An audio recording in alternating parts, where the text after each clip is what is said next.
Eu estou gravando esse vídeo para finalizar o trabalho 1 da disciplina de Eletrônica para a Computação da USP, Campus São Carlos. E esse trabalho consistiu na construção de uma fonte de tensão retificadora, que era ajustável entre 3 e 12 volts. O circuito foi feito a partir de uma corrente alternada de 127 volts, pico de 180 volts, e 60 Hz de frequência, que é a rede elétrica comum. Eu sou Fausto, prazer. E esses são os integrantes do grupo que me ajudaram na produção do trabalho, né? O Pablo, o Pedro e o Roberto. E essa aqui é uma tabela geral de gastos do circuito, com os componentes que a gente usou. Você pode ver nesse link do GitHub o resto das especificações de trabalho. Então, partindo para o circuito no Faustad, o que a gente precisa fazer? O circuito, a gente pensou nele como um carregador de celular, né?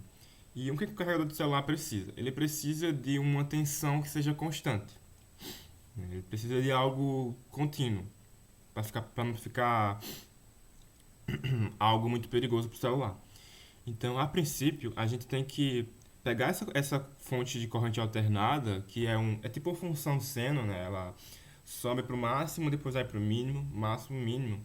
E os elétrons da corrente alternada, eles mudam de sentido sempre, né? Vai para a direita, para a esquerda, para a direita, para a esquerda. A primeira coisa que a gente faz é usar uma ponte de diodos para retificar isso. A gente vai permitir que os elétrons andem somente em um sentido, porque o diodo ele só permite que a corrente passe em um sentido, que é o sentido da setinha aqui, e não no sentido oposto.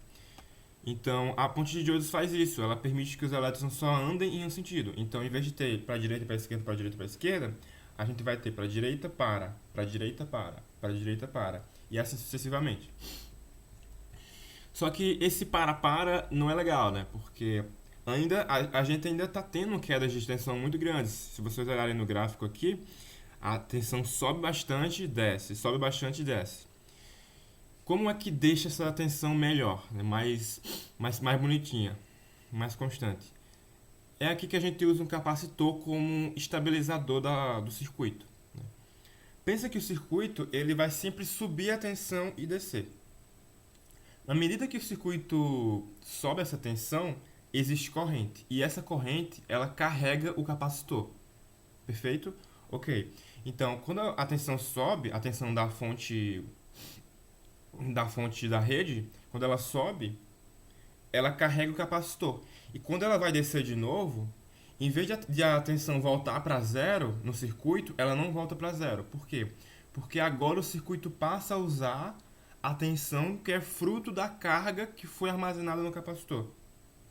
Então, em vez de a tensão subir do zero para o máximo e voltar para o zero, ela vai subir até o máximo, aí ela vai descer. Aí agora a gente fica usando a carga do capacitor, que vai descarregando, né? Então a tensão vai descer um pouquinho, porque o carregador vai ficar descarregando. Aí a tensão vai abaixar um pouquinho até chegar no próximo pico da rede, no qual ela vai subir de novo e vai carregar o capacitor novamente. Aí fica nesse ciclo.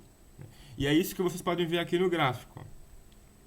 Tem uma variaçãozinha, mas a tensão sobe e desce, com a ajuda do capacitor, sem subir tanto e descer tanto, né? Porém, para isso, nós precisamos fazer um cálculo, né? Essa diferença aqui no gráfico do capacitor entre máximo e mínimo é o que a gente chama de ripple.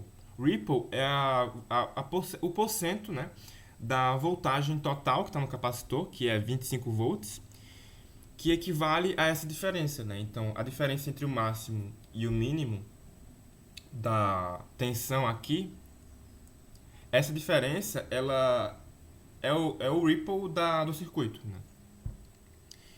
E o que a gente fez? A gente buscou um ripple de no máximo uns 10%, que seria 0,1 vezes 25, uns 2,5 volts mais ou menos, né? Então, para isso a gente precisa fazer um cálculo, né? A gente fez o cálculo do ripple, que é o cálculo simples, porque o ripple de 10% dá para usar uma forma mais simples, que seria corrente dividido pela frequência do circuito, da fonte, né? Vezes a capacitância.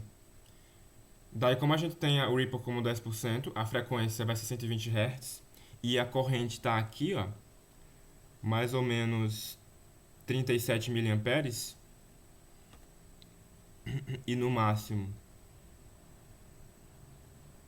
120, nós podemos calcular a capacitância do capacitor, que seria em volta de 400 microfarads. É o que a gente conseguiu. Como a gente não conseguiu comprar um de 400 microfarads, nós optamos por um de 470, que seria mais seguro. Por fim, só falta a gente filtrar essa corrente, que ainda tem uma ondulaçãozinha, para ficar perfeitamente constante no celular. Como que a gente faz isso? A gente usa um diodo Zener. Essencialmente, a gente vai ter mais de 13 volts aqui, né? 13.0 alguma coisa, ou 13.1. E o Zener, ele é de 13 volts, então ele vai filtrar isso. Ele não deixa passar mais de 13 volts por ele. Então, depois do Zener, vai passar exatamente 13 volts. Exatamente 13 volts.